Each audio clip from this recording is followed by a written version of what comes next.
I wanted to hear, to start with, any further thoughts on 7.8? You guys can recall that one. Completing the square. Sounds like a math problem. I think this is one I've definitely looked at before. I was working on doing there. But I think it's something Amanda went over with me, or maybe both you and I, at some point. But I think he used it as an example. In one of our times together, I think he may have even used it as sort of a rebuke to me. That's I think I'm recalling it right now. But it kind of reminded me of the 3 ways to learn. And out of that first one being out of 3 people you can learn from one. And because in that example there is a desire to learn. If you're looking for it, you're gonna find something to learn. And if you're not looking for something to learn, you're not gonna learn anything. Yeah, it's describing an attitude. Yeah. He's not even describing a method, he's describing, we use the word heart a lot, but that has kind of been a little overused, I think. So meaningful, but I've been really appreciating the word attitude, because attitude is involved in everything you do. No matter how cool and reasonable and calculated person you think you are, your attitude is always something driving and motivating, and in many ways governing what you're doing. I'll read the translation from this book. It's a little different from what you have in yours. Enjoy it. As the master said, I never enlighten anyone who has not been driven to distraction by trying to understand a difficulty, or who has not got into a frenzy trying to put his ideas into words. Not everybody's like that. Some people are just fine to not be able to understand something, or are perfectly content not being able to put his ideas into words. But that's the kind of person that the master wants to be. When I have pointed out one corner of a square to anyone, and he does not come back with the other 3, I will not point it out to him a second time. So you guys tell me some more of your thoughts if you've had any. For me, this I think reminded me from when I was first coming here. I had actually, because Emmanuel and I had some brief conversations before I came here. Nothing in depth, unfortunately, but I was always curious as to why he bothered with me. I had heard from my mom and others that he was very specific with who he chose to spend time with and who he chose to engage with. And I felt that I could not understand why he opened that up to me and why that was made available to me. And he had said so to me on multiple occasions. And I think in part it was because of the principles of this 7.8. I even very much think that this is how the Father works, with who he teaches and instructs. And I do. I think even then, despite my heart not being quite in the right place, there was an innate struggling for truth that I don't think I even fully understood at the time. I guess what I'm curious about is whether such a thing is innate within a person, that desire for understanding truth, that desire for wanting to learn, that struggling to understand, or whether that's something cultivated. I think that even goes back to that one point I brought to you, 2.8 was it, with young play? Because I think that is, at the end of the day, the most integral thing to entering this way, probably more than anything else. You have to have a desire to understand. You have to have a desire to speak. if you do not have those things, I don't think it's possible for you to Yeah, you don't even have to look at it as like, you don't have the desire, therefore you are in a bad place. It's merely that if you don't have the desire, then you won't actually be able to learn and enter into and grasp the things that are being offered to you. And so in a way, it's more of like, it's less of you are a failure and a bad person because you don't have these interests, and more so a case of this is an opportunity that you might miss. And so when you look at it a little more practically that way, it's not like this imposing moral issue. Mm-hmm. It's you can be serious about this, or you don't have to be. But it does depend on you. It does depend on the attitude that you have about it, not the. I mean, you can at least begin with like, this is the practical use and importance of these things, and I want to be able to be passionate about that. But it's also perfectly fine to not start out with that keen interest and burning passion to know these things that, as it's described here, that being driven to distraction by not being able to understand anything, but really wanting to. That's what it means to be driven to distraction, is you can't really think of anything else, so it is kind of distraction free. Or they use the word frenzy here, to being in a frenzy of not being able to express what you're thinking. And as Jaden alluded to there, as it concerns another analect with Yang Hui that we read, there are certainly people that are more disposed, which means they kind of are already in a place where they have more of that interest initially in them than other people do. And so that does, it's just a fact of life. Some people are kind of have an advantage in that way. They have more of, they're more intrigued by such things. And that doesn't automatically make them a better person than others. It just means they have kind of more of a head start in a way. But it doesn't mean that other people that don't begin with that same kind of drive and interest are hopeless, obviously. That's kind of the difference between those who, we read this together too, but Confucius was describing those born with knowledge. I don't think this exactly equates, but following that, and Confucius himself said, I'm not one of those people. But following that, he says the next highest would be those who pursue knowledge after being vexed by difficulties, which means they come to encounter things in life that bring them to very experientially realize just how much this sort of knowledge is necessary, is needed, is desirable, and not just some foreign subject that only super studious people go to study. But it is very near at hand. It has to do with life, considering life itself as a kind of lesson, as a kind of teacher. So it's inescapable, and it's for that reason very essential for anybody, regardless of their circumstances. So I want to hear just a few more of you, what you have to say about 720.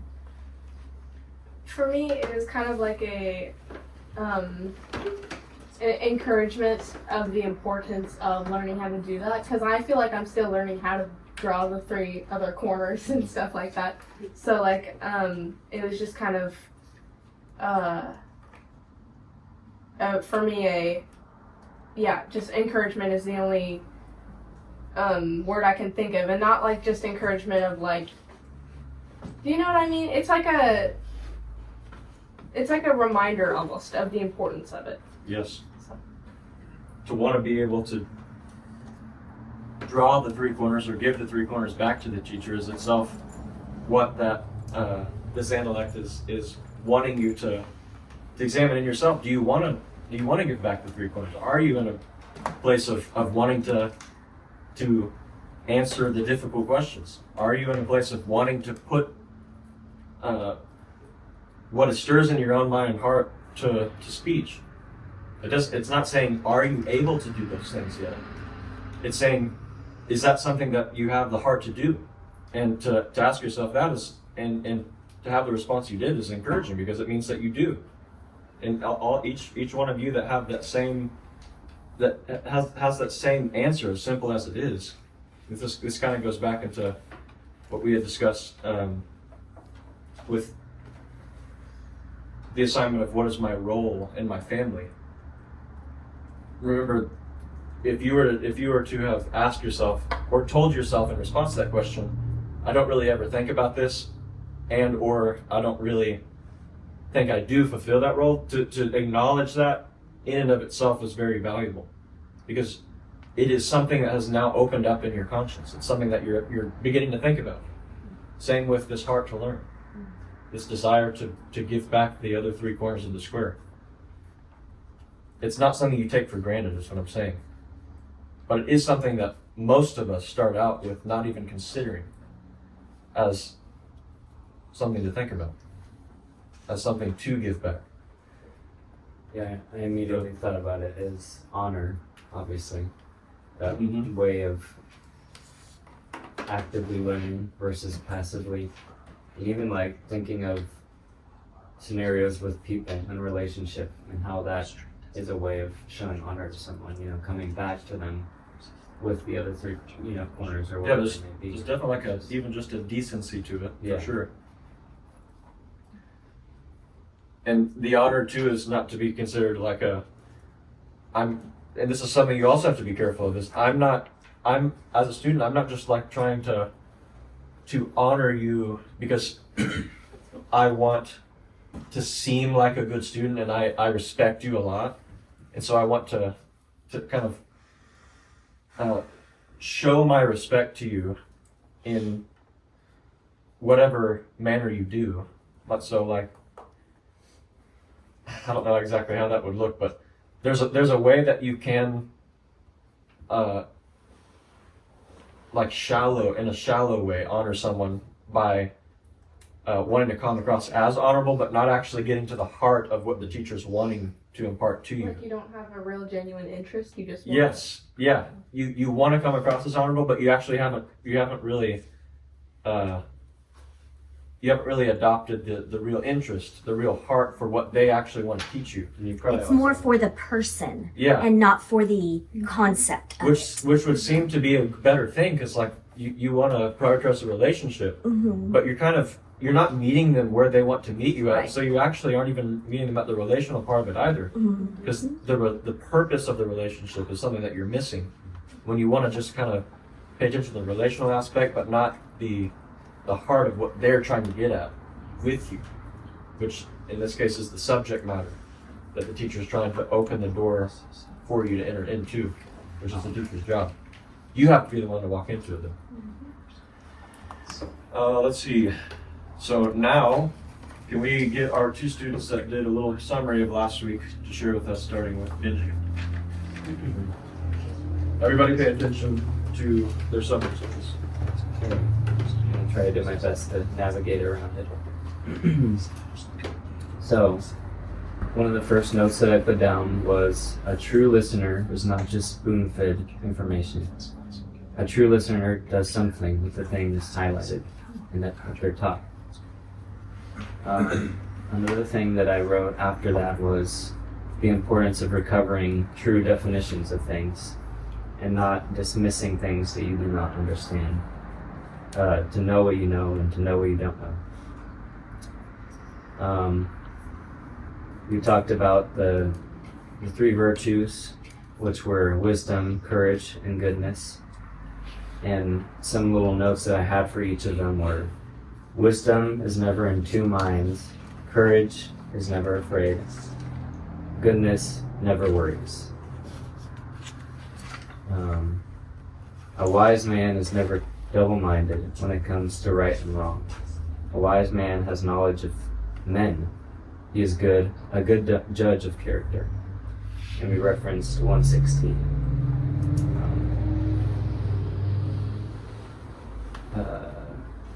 With oneself, courage is the means to knowing goodness.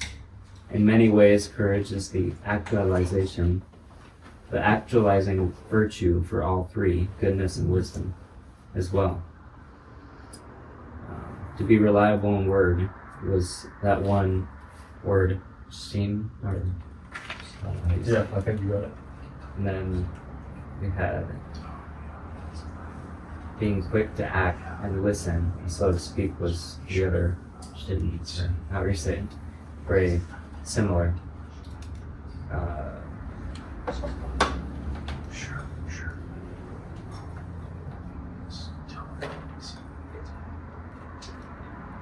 Okay, and the last thing that I wrote here is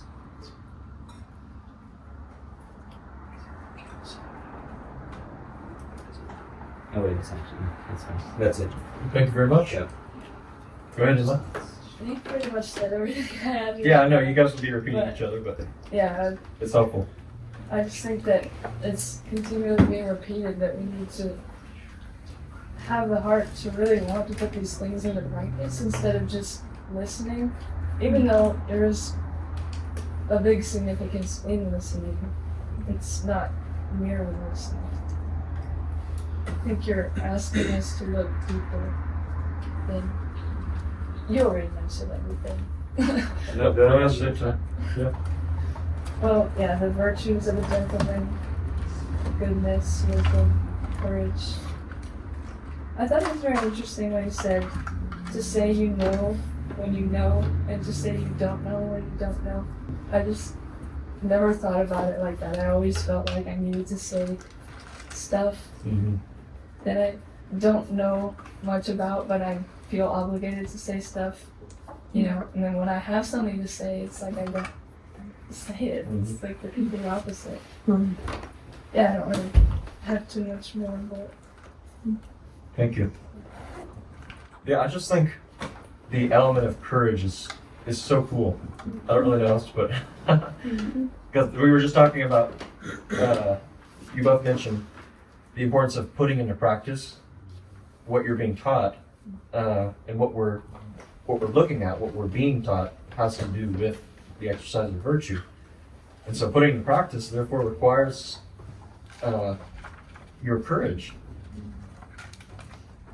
I know we have different ideas of what courage looks like, but this is the highest form of courage, I can assure you, because it has to do with the act of your will in choosing to do what is good, what is right. And no, that is not just confined to this moral system, but courage, as I know every one of you have experienced, is also necessary in learning to walk by the Spirit, because that also requires an act of the will. So to consider this, our walk in life, as an act of courage, as an adventure in a way. That's courage and adventure are two words that are often used together in a very story-like way. But that is, you are kind of an adventurer in this sense, in these teachings, even in your spiritual walk. It is a, maybe quest is not necessarily a good word, but journey. a journey for sure. And there are many parts of the journey that require very profound acts of courage. And I'm not really trying to highlight you as like a hero of your story per se, because we don't want to individualize our experience of life, even though we are seeing it through our own experience as people. Not to get philosophical about it, but it's a way you can also come to really appreciate other people too. You can see, the more you learn to act in courage, not in audaciousness or shallow bravery, but like true courage, the more you're able to see that in other people too, and further, not just acknowledge it, but appreciate them for it. I think that really goes for any virtue, any even fruit of the Spirit that manifests in your own life. As a result, you're able to see it much more clearly in other people, in other lives. Okay. So we're going to get into the reading, but before we do that, can you choose the next lady and choose the next guy? Haley? And Elijah for the next note thing.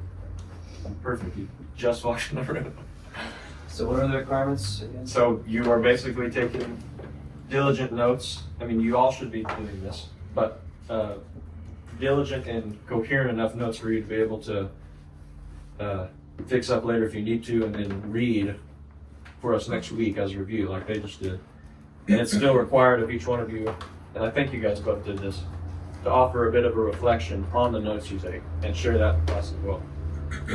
But that's for you to do after class time, the reflection, right? Okay. So we are continuing in the introduction here. So we went over some of the major virtues, just summarized by Emma Vinci there. This more or less completes the account of the major moral virtues which go into the makeup of the gentleman. I have, however, deliberately left ye to the end. Why I, if I'm pronouncing it. Ye is a word which can be used of an act, in which case it can be rendered as right, as opposed to wrong. So that act was right, that act was ye. Or it can be used of an act an agent ought to perform, in which case it can be rendered as duty. Or it can be used of an agent, in which case it can be rendered as righteous or dutiful. Okay? So that was kind of a difficult sentence. So basically you're saying this word can be used of an act that has been performed, an act that someone ought to perform, or it can be used to describe the person who's performing it, okay? So that's why he's saying it can be rendered different ways, as right, or as dutiful, or as righteous. The latter being the way that the agent or the person performing the act is described, okay? So don't be too confused about that. Just don't be. When used in a general sense, sometimes the only possible rendering is moral or morality. Again, kind of a word that we haven't been all that comfortable with because it would seem to have more to do with this system-based way of thinking, but don't carry the luggage of that term either. Morality still has its place in the way we describe practice of virtue, obviously. In a sense, most of the words denoting moral virtues can be applied to both agents and acts. You guys know what I mean when I say agents? It's referring to the person doing the act. So as the gentleman is an agent, you are an agent of when you are practicing some virtue. Does that make more sense now? Yeah. It's not secret agent. It's someone who's doing or representing the virtue in question. Nevertheless, in this respect, ye is different from other moral words, which is why he left it to the end here to describe. Let us contrast it with goodness, for instance. Of course, an act as well as an agent can be described as good, but good or goodness is basically a character of agents, and its application to acts is only derivative. I know that we're just going to get through this and grasp as much as you can. I'll try to explain it best I can. This is the funny thing about scholars. They always have to make it so difficult to understand. So, but what he said just there, goodness is basically a character of agents, and its application to acts, so the thing that the person does is only derivative, means that, well, he's going to explain it, okay? A good act is the act of a good man, okay? As a character of moral agents, so the person doing the act, goodness has more to do with disposition and motive rather than objective circumstances. So, I'm just going to read through the rest of this paragraph and try to explain. I keep wanting to interrupt myself. Sorry. The reverse is true of rightness, or yi. Rightness is basically a character of acts, and its application to agents is derivative. So it's kind of like this opposite working part of goodness. A man is righteous only insofar as he consistently does what is right. The rightness of acts depends on their being morally fitting in the circumstances and has little to do with the disposition or motive of the agent. So far we can see that goodness has much more to do with the ongoing character and heart of the person, of the agent. Well, rightness is very much tied to the circumstances that that person finds themselves in and what is required of them as a result. Does that make sense? Yes. I'm feeling sorry for Haley and Elijah. This is kind of a dense one to be taking notes on. Okay. It is here that the distinction between agent ethics and act ethics becomes relevant. Remember the very first part of the introduction we went over between moral acts and moral character? This is kind of tying back into that discussion. Earlier, we have said that Confucius was more interested in the moral virtues of men than in the moral qualities of their acts. But no moral system can be solely based on moral virtues, and Confucius' system is no exception. We have seen that in the question of self-interest, the opposition is between profit and rightness. Which is when Confucius said, whenever someone sees an opportunity to profit himself, to gain something, the first thing he thinks about is what is right. Not how can I get that? It's what is right. Again, in the test whether courage is a virtue, it is yi, or rightness, that is the standard. Although Confucius does not state it explicitly, one cannot help getting the impression that he realizes that in the last resort, yi is the standard by which all acts must be judged, while there is no further standard by which yi itself can be judged. So it's the ultimate standard. After all, even goodness does not carry its own moral guarantee. Interestingly. He quotes 17.8, where it says, "To love goodness without loving learning will lead one to foolishness."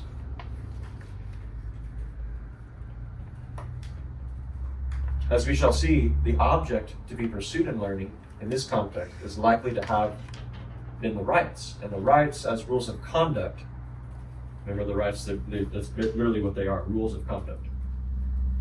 Telling you how to do or how to act in certain circumstances. And in the final analysis, only be based on yi. We can say then that in Confucius's moral system, although goodness occupies the more central position, yi is nevertheless more basic. Are there any questions about yi so far? As long as you're getting the gist of it, consider that to be, and it's not even supposed to be a complicated subject. He's giving it to us as kind of complicated. Okay, it's helping us look at the ins and outs of things, but it's not complicated. He's putting it really complicated way. Sorry, but is yi like, does it fall under goodness, or is it like a different standard alongside goodness? It is, it does work along with goodness, but he's distinguishing it as something that has, it's a word that they're using to describe acts that have to do with the circumstances that a person finds himself in. So rather than just using goodness as this blanket term to describe both a person's character and their acts, they decided to use a different word to describe the acts, okay? Because goodness has more to do with the character of the person, and you would assume that someone that is truly good is also, their acts are yi, their acts are right.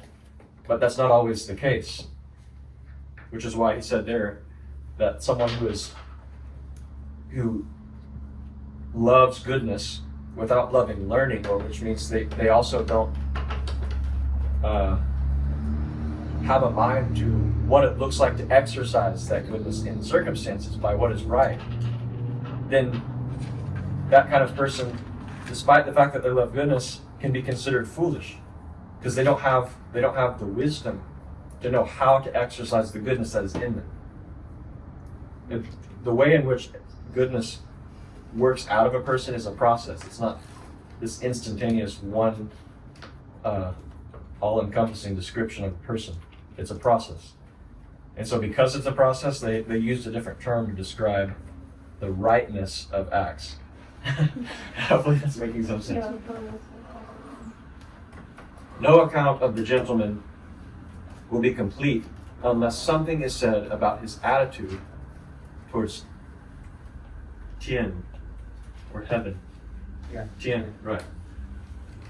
And Tianming, which is heaven's decree, or as it's put in our other translation, the heavenly mandate. But this task turns out to present some difficulty. First, apart from Tianming, literally heaven's command, Ming is also used by itself. And there seems to be a basic difference between the two expressions, that being heaven and heaven's decree. So he's going to be going over Tian and Tianming, heaven's decree. Second, the term Tianming is to be found only twice in the Analects, and it is difficult to rest an interpretation on such a scanty basis. However, the attempt has to be made as the distinction between Tianming and Ming. It seems vital to the understanding of Confucius' position. Although Tianming, or the heavenly mandate, occurs only twice in the Old of the Analects, it is fortunate for us that it is a term of considerable antiquity, which means the term existed even long before Confucius. The belief in the decree of heaven is most probably goes back to a time considerably before the founding of the Zhao dynasty, towards the end of the 2nd millennium BC. The theory concerning the decree of heaven was, however, most probably an innovation on the part of the Duke of Zhao, someone that lived at the very beginning of that dynasty. According to this theory, heaven cares profoundly about the welfare of the common people, and the emperor is set up expressly to promote that welfare. He rules in virtue of the decree of heaven and remains emperor only so long as he fulfills that purpose. As soon as he forgets his function and begins to rule for his own sake, heaven will withdraw the decree and bestow it on someone more worthy. So you're going to see how that works. It's very simple. Heaven is the one that ordains all authority, including the authority of the emperor. And the emperor has a specific purpose, which is to care for the people, even to represent heaven in a way for the people in that sense, or with that, in that ability of caring for them. When he is no longer doing that, which is usually because he pursues his own ends, he sees his right to rule as having to do with himself alone, heaven takes away the mandate and gives it to someone else. Every man was subject to the decree of heaven, which enjoined him to be moral, and it was his duty to live up to the demands of that decree. Confucius said, "At 50, I understood Tianming," which is to say he understood his heavenly mandate. Was he an emperor? No.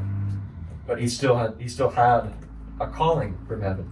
He still had a duty given to him, a responsibility given to him from heaven. And he says he didn't even fully understand it until he was 50. This implies, I just remember when Emmanuel turned 50, we joked about that. I'm 50 now. That's funny. This implies that Tianming is something difficult to understand, but it also shows unmistakably that it can be understood.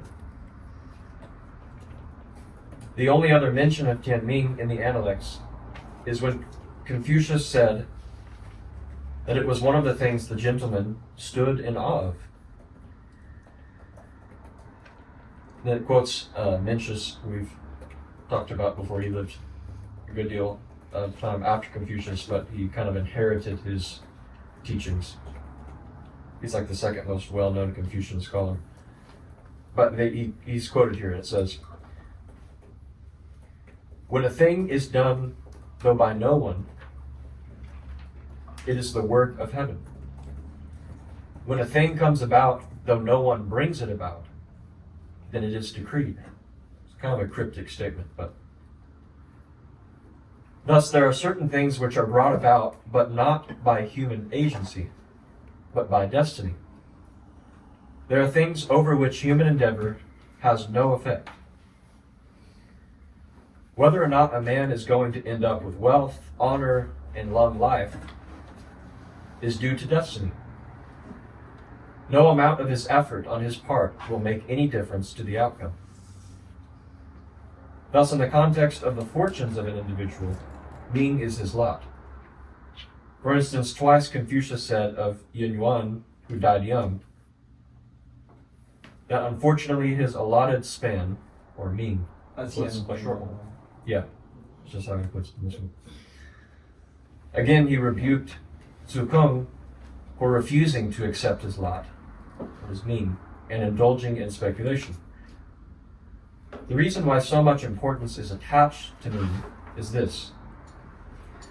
If a man is convinced that all the desirable things in life are due to destiny, he is more likely to see the futility of pursuing them, and instead bend his efforts to the pursuit of goodness, which is his responsibility, which is something that he has a choice in.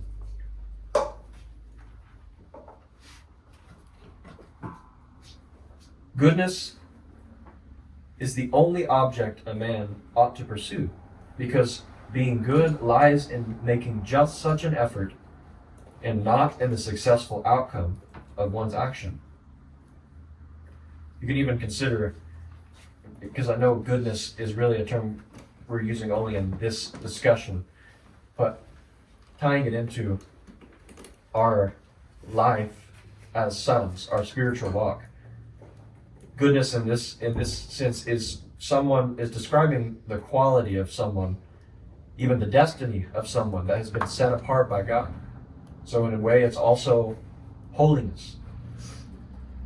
And to live a life of holiness is one's duty, it's one's Ming, it's one's destiny. And that is something that you, the individual, choose to continue and choose to walk out. But the other things in life, like wealth, health, fame, how long you live, those sorts of things, that's not something that should be your, that depends on Tian, that depends on heaven, it depends on God's God's will for your life. And so they're not, the encouragement here is not to see those as objects to be pursued, as he said. Because in many ways, they're pretty much outside of your control. Even if you're able to, for a short time, gain something through what you, at least you saw to be your own efforts, those sort of things don't last. Not just the things in them themselves, but your strength, your own wisdom, your own efforts regarding them. That's what really doesn't last.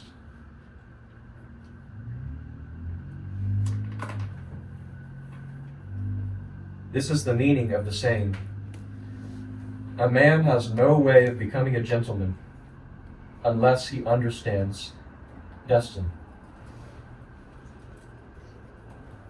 Or 知命, so understanding destiny. The phrase 知命, understanding destiny, looks very much like the phrase 知天命, understanding heaven's decree, which we have seen Confucius used of himself at the age of 50. I just closed my book out. Sorry. Can you repeat that last part? The phrase 知命, understanding destiny, looks very much like the phrase 知天命, understanding heaven's decree, which we have seen Confucius use of himself at the age of 50. So he's going to explain the difference between the two and how it applies to what it means to understand one, or the first being destiny, versus understanding heaven's decree. And the second one is what Confucius said he understood of himself at age 50. Does that make sense?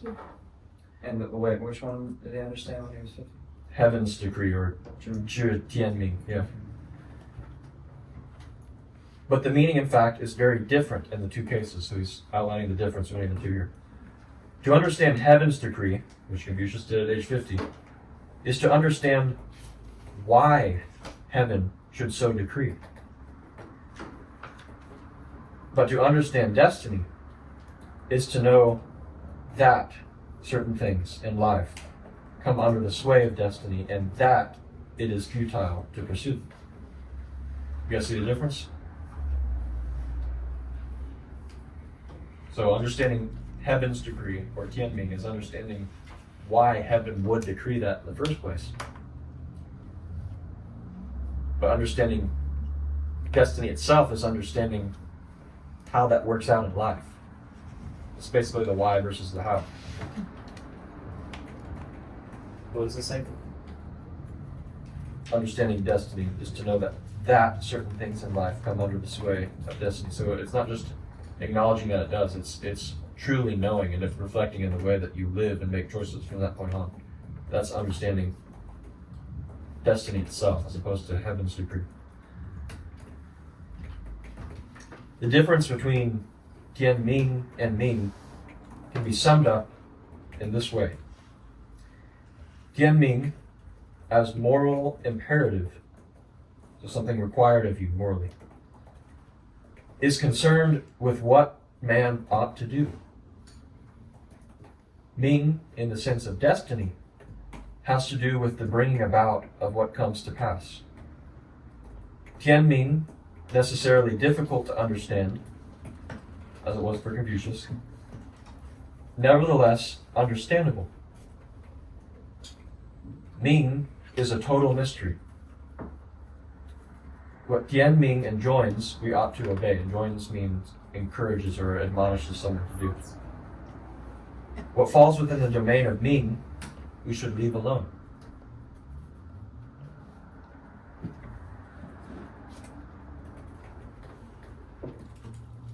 Another way Ming is used is just to represent life itself, showing you. Which itself is quite a mystery. Right.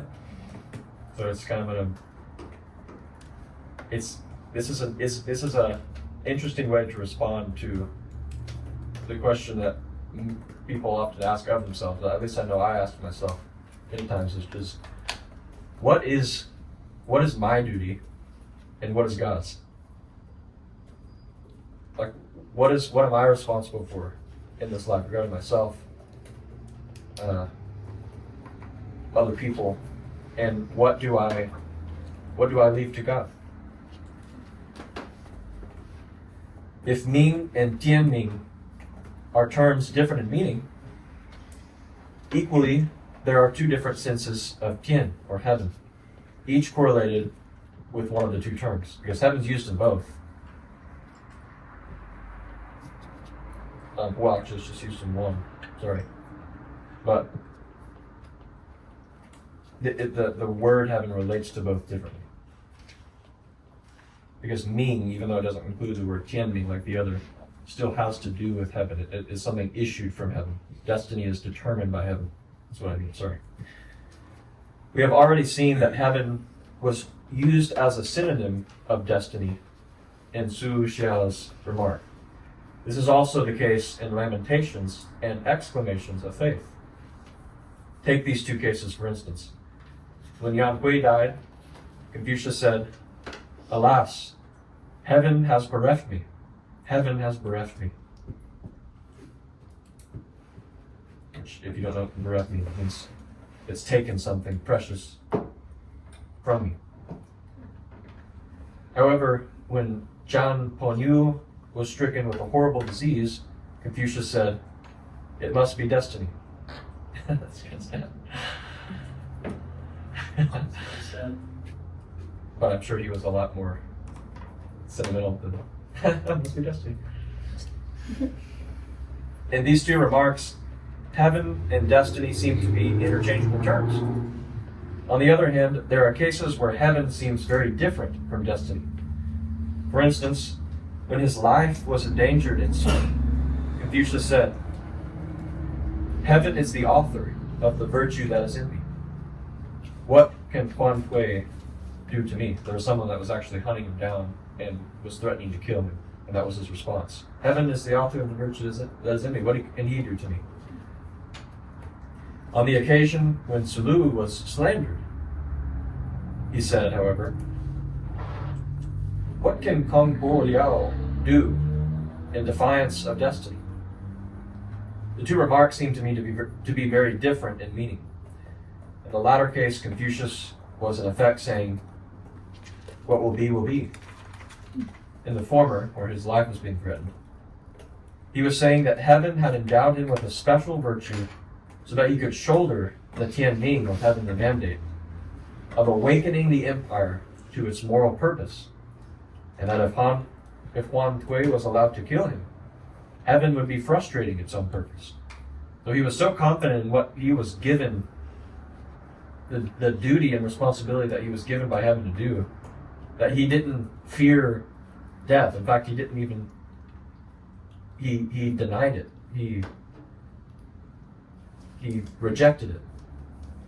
It seemed very likely that he was going to be killed by this military commander. But he said, "I know what I'm on this earth for." Heaven, as a synonym of Ming, is the agency which brings about what comes to pass. But where moral purpose and moral imperative are concerned, heaven is the source of the decree. Whether in the last analysis it is the same heaven that is responsible both for events that are destined and for the issuing of moral imperatives. And further, whether Ming as destiny which brings about what comes to pass has also an imperative aspect, we have no way of deciding. But what is important is that for practical purposes, between them, Ming and Tianming define for us the legitimate sphere of human endeavor. Earlier, we have seen the importance of the distinction between Li, profit, and Yi, rightness. The distinction between Ming and Tianming is, in effect, the same distinction, viewed from a different angle. Li pertains to Ming, and is therefore not a proper object of pursuit. So what is my life going to look like?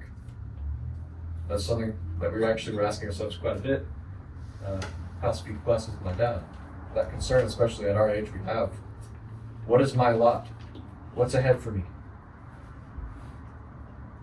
That's what he's saying here. Is that's the same thing as looking at profit and saying, how do I get that? How do I reach that place? How do I attain that thing? And he says, Li and Ming. Ming being what is our lot, what is destined for us, should not be something to pursue. Yi pertains to Tianming, and is, therefore, something we ought to follow. Yi being rightness. Tianming being what has been given to us this day to do, what is our duty. What are we currently responsible for? So whenever we see, even as it says with that distinction between Li and Yi, profit and rightness, the first thing we think about is not, how do I get there? The first thing we think about is, what is right?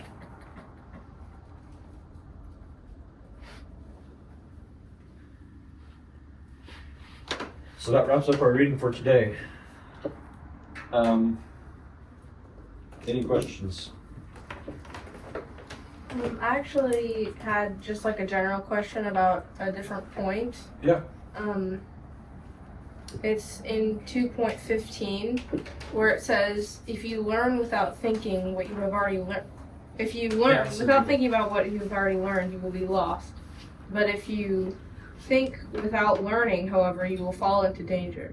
I didn't understand that second part because, like, I was thinking, like, we should be always learning, but since it's in here, there must be some significance to it. So I just don't understand, like, if you think about something, because I feel like I'm often thinking about something that I haven't, like, learned from something or someone else.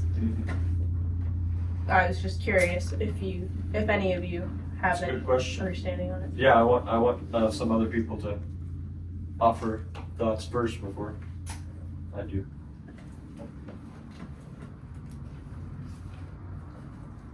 It's. When I was reading this, it might be a little stupid, but I think it actually is kind of true. I don't know if any of you are around Liam enough to hear, but one of his memorable quotes is, "Sometimes a person who thinks too much has nothing to think about but thoughts." Okay, that's not Liam's quote. No, Liam said, I'm not saying that's his Okay, quote, okay, but okay. he quotes, it's from a reel or something, that everything he says is. But that is something that he very much says all the time, and it is kind of silly in the context he says it, but it's very much in line with this. I think that thinking is a tool similar to courage, and that without learning the proper things, you're essentially utilizing a tool for nothing. You know, imagine using a hammer without, using it for the purpose of embedding a nail or something like that. You're just hitting something with a hammer for no real sake. You're just exhausting yourself, right? Thinking without the application of learning, without some substance to actually think about, you're basically just wasting a resource. You're wasting a tool. That's my opinion. Yes, that first point is definitely along the lines of that analogy for sure. Yeah, my notes on this one, the way I took it was,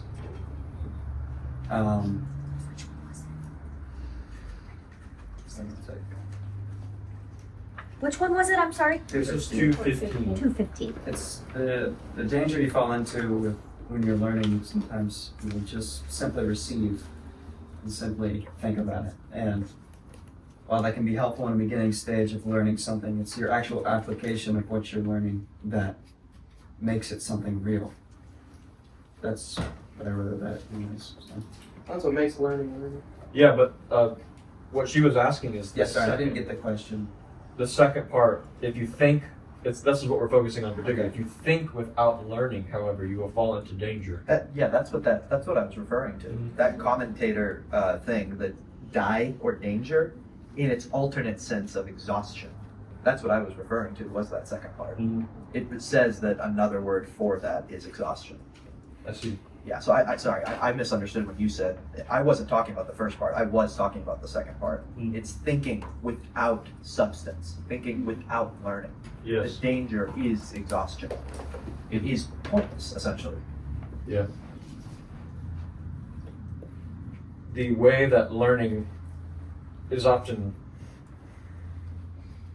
used in the analects is, and this is where we had started out with this class too, as what is like going on actively through our engagement in this class. And it's not just learning, and this is the phrase we're all familiar with. It's learning how to learn. And what that also means is that you're learning how to think too, because obviously learning more than anything else requires thinking, which itself precedes practice, which is the second most important part of really learning something. And so it is all too possible for someone to adopt and then persist in a mode of thinking in which it's not just that they may no longer be able to receive the essence of what's being taught because they continue in this mode of thinking, but the danger part of that is the exhaustion is a very key point. I appreciate that. I didn't even look into the commentary until Jane mentioned it. But further than that, the danger is the misapplication of what is learned. And so the second point, I think the real danger aspect of it is that you are receiving you're receiving what is being taught, but it's being given or received to you only as knowledge, not as understanding. The difference between those two things is what you know, that being knowledge, obviously, and the light by which you're seeing what you know. So the attitude, again, there's the attitude again, or the heart by which you're interpreting knowledge. Is that making sense? Yes. I was actually just talking with my dad and John about this yesterday. So to use just an easy metaphor for this, it's knowledge is what is the surroundings or the objects that you're able to see. So you are aware of them. Knowledge is its own kind of awareness. While understanding is the light by which you're able to perceive those objects. And a lesser light is a lesser understanding, and so you don't really make out the true nature of them as well as you would if you had a greater light of understanding. Does that make sense to you? Okay. So the danger then is to think without learning, is to not allow there to be greater light given to the knowledge that you do have. And so you're going about this room full of knowledge, but it's a dark room. And so you're obviously going to be stumbling and probably misidentifying things, and that's dangerous. This applies to really any subject too. I don't know why it's making me think of worry and anxiety too. I don't know if this is too off or not, but in regard to when we think about things in such a way that we're consumed or worried. You know what I mean? Like Yeah. that, and I can equate to that personally in a room of darkness, because it tends to be when I'm not able to sleep and my mind is spinning. What do we used to call that? I'll think of it in a minute. But anyway, I was just thinking about that in regard to it, almost what I've learned it to be as useless thoughts. And so I don't know if that pertains. That's or not. precisely what I was saying. Yeah. Yeah. So There's something too, like, I don't know, my mind I always think in pictures, but like think of Legos. If you have a whole bunch of Legos, and you might be able to play with the Legos and build things, but there's a master plan of something to be built. And unless you have that blueprint of what it is to be built, then you can't really build something of significance. or Do you're you- just building your own thing. Exactly. You can build some shamble of something. So I almost see that you do need the knowledge. Like you've got to have the Legos, but you also, what are you going to build? You know what I mean? Like we can come up with our own things, but we can't come up with the master thing without the instruction of it or the understanding of it to put it to. Does that make sense? Okay. And so the helpful thing to remember too about learning here, especially in that latter part of it, is it's not just if you think without gaining more knowledge, however you'll fall into danger. It's more so if you think without knowing how to truly learn something, you will fall into danger. So you don't just question what you know, it's how you're going about knowing things. That's the thing that people just don't tend to ask themselves very much. Having a room full of stuff is perfectly fine for most people, those foolish intellectuals. But the light in that room and the way that they go about managing and even organizing what's in that room in the first place tends to be lacking quite a bit. And that's what is the danger there, is you can't just be you can't just be walking around a dark room full of stuff. Thank you. It was a good question. I've always appreciated this analect. I won't make the mistake of calling it another one of my favorites. This one as it is in here. Okay, I'm going to give you your next reading assignment. This one will be kind of sad because several of them will be going over the analects that speak of Yan Kui's death, which we looked at a little bit in the introduction. So you're going to be able to know a little bit more of Confucius' story in some of these. Okay, so the first is 4:14.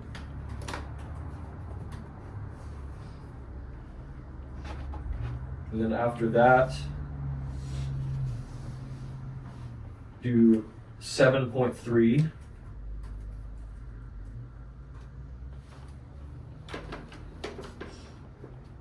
And then do 7.23.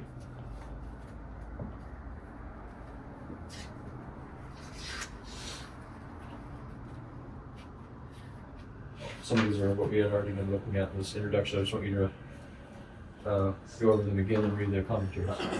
And then you're going to do 11.7 to 11.11.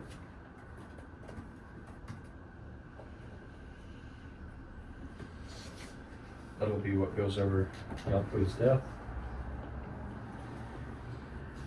And then you're going to do 17.8.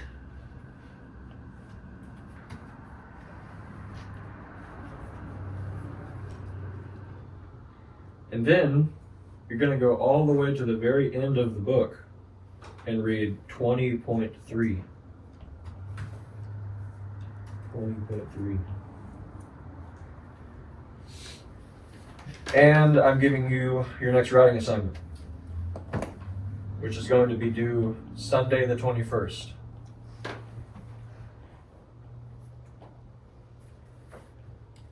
So, 17.8 is my favorite analect. I would like a commentary on it, but I want your commentary to be focused. I don't want it to be like, this part means this part means this, as much as I want you to focus on what is the love of learning, because it's the central part of that analect. As he says, when it's not balanced by the love of learning. He says that like several times with regard to these different virtues. If it's not balanced by the love of learning. So, love of learning seems like a really important thing. What is it? That's what I want your commentary on 17.8 to be about. That is it.